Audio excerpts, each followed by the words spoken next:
Ketakutan apakah yang dihadapi atau kerap dialami oleh manusia sepanjang kehidupannya? Pasti ada banyak. Namun, ketakutan-ketakutan yang akan saya sebutkan adalah ketakutan yang umumnya manusia yang hidup itu mengalami dan merasakannya, entah di segala usia atau di usia-usia tertentu. Pertama adalah ketakutan sekarat, takut menjadi dying, takut menjadi kondisi tubuhnya makin merosot dan lama-lama akan menjadi sakit bahkan mati. Kondisi ini adalah kondisi di mana manusia pada umumnya dan pada dasarnya takut mati, takut sekarat dan akhirnya ajal menjemput dan sudah selesailah hidupnya di dunia ini. Kedua, ketakutan yang seringkali dihadapi oleh manusia yang hidup adalah bukan saja sekarat tetapi juga melarat. Takut menjadi melarat, takut menjadi tidak punya apa-apa, takut miskin, takut kekurangan, takut habis-habisan segala harta yang punya, sehingga digenggam begitu rupa ketika kehilangan harta lalu menjadi depresi karena hatinya ada pada harta itu. Melarat dan sekarat, dua hal ini sudah cukup untuk menegaskan ketakutan yang umumnya dihadapi oleh manusia. Takut mati, sekarat, dan takut miskin, melarat. Namun sesungguhnya kalau kita mau telusuri ketakutan manusia sepanjang abad bahkan dari zaman dulu adalah ketakutan yang memang sangat-sangat wajar, dalam arti karena manusia begitu lemah maka ada ketakutan yang dihadapi. Hari-hari ini dengan kondisi yang begitu kacau dalam hidup ini, ada perang, ada masalah ekonomi, ada berbagai macam konflik yang tidak habis-habis, ada masalah-masalah rasialis, ada masalah-masalah agama-agama ekstrim, dan berbagai macam hal-hal yang menyebabkan seseorang menghadapi kemelut di dalam hidupnya. Dan bukan saja kemelut, tetapi juga menjadi kalut, panik, dan tidak tahu harus berbuat apa. Namun sesungguhnya kemelut demi kemelut tidak bisa terhindarkan. Itu bisa saja datang. Bagi orang yang kalut, kemelut itu akan makin membuat ciut hatinya dan makin tenggelam di dalam ketakutannya. Namun bukan berarti tidak ada jalan keluar. Karena saat dimana kita menghadapi berbagai macam kemelut yang membuat kita menjadi kalut dan juga menjadi takut, ada satu yang paling berkuasa menyertai kita. Dia yang justru sanggup mengenyahkan segala macam ketakutan dan juga mengenyahkan segala macam kekalutan pada saat kita menghadapi kemelut. Siapakah atau apakah itu? Saya Nikolas Kurniawan menemani lagi di dalam Sabda Tuhan hari ini dari dua bagian firman Tuhan. Pertama-tama dari 2 Timotius 1 ayat yang ke-7. Saya bacakan dari Alkitab versi Bahasa Indonesia Masa Kini.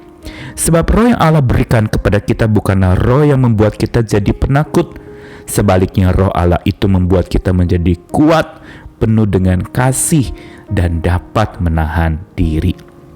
Lalu satu bagian lagi dari 1 Yohanes 4 ayat 16-19 juga dari Alkitab versi Bahasa Indonesia Masa Kini. Kita sendiri tahu dan percaya akan kasih Allah kepada kita. Allah itu kasih. Orang yang hidupnya dikuasai oleh kasih, orang itu bersatu dengan Allah dan Allah bersatu dengan dia. Kasih dijadikan sempurna dalam diri kita, agar supaya kita mempunyai keberanian pada hari pengadilan. Kita akan punya keberanian, sebab hidup kita di dunia ini sama seperti hidup Kristus. Orang yang menikmati kasih Allah tidak mengenal perasaan takut, sebab kasih yang sempurna melenyapkan segala perasaan takut. Jadi nyatalah bahwa orang belum menikmati kasih Allah dengan sempurna kalau orang itu takut menghadapi hari pengadilan. Kita mengasihi sebab Allah sudah lebih dulu mengasihi kita.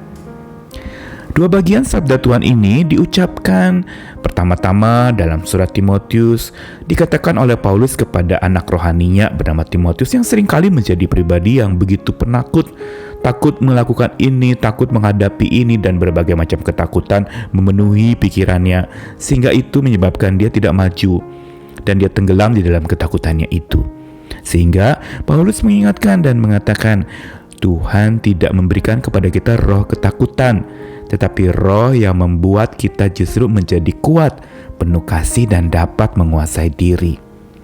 Dan surat 1 Yohanes tadi, Ini adalah surat yang ditulis oleh seorang rasul cinta kasih, yaitu Yohanes.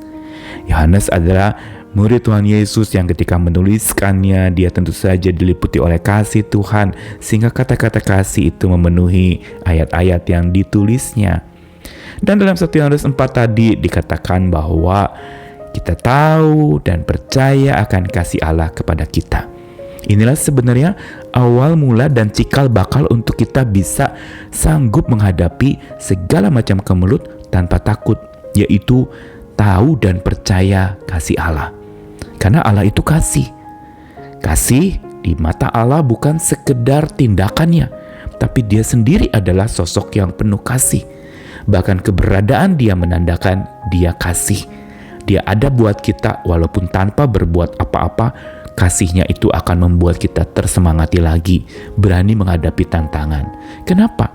Karena Yohanes mencatatkan, orang yang hidupnya dikuasai kasih dan bersatu dengan Allah, Allah bersatu dengan dia, maka tidak akan mempunyai perasaan takut lagi. Atau kalaupun ada, ketakutan itu akan dilenyapkan, akan dienyahkan. Karena orang yang menikmati kasih Allah dikatakan tidak kenal rasa takut, bukan tidak pernah takut.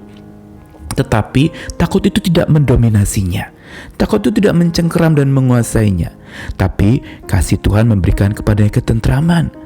Dan ini yang membuat dia makin menikmati kasih Allah yang sempurna, makin dia berani menghadapi apapun juga, termasuk hari penghakiman yang mungkin akan meminta seseorang mempertanggungjawabkan kesalahan-kesalahannya selama masa hidup. 1 Yohanes ini benar-benar mengingatkan kepada kita tentang bagaimana kita bisa menghadapi kemelut tanpa takut. Yaitu orang yang hidup menikmati kasih Allah tadi dikatakan. Apa ciri orang yang menikmati kasih Allah? Rajin bertelut pada Sang Maha Kasih itu. Rajin bertelut, bertekuk lutut saat hidup penuh dengan tuntutan.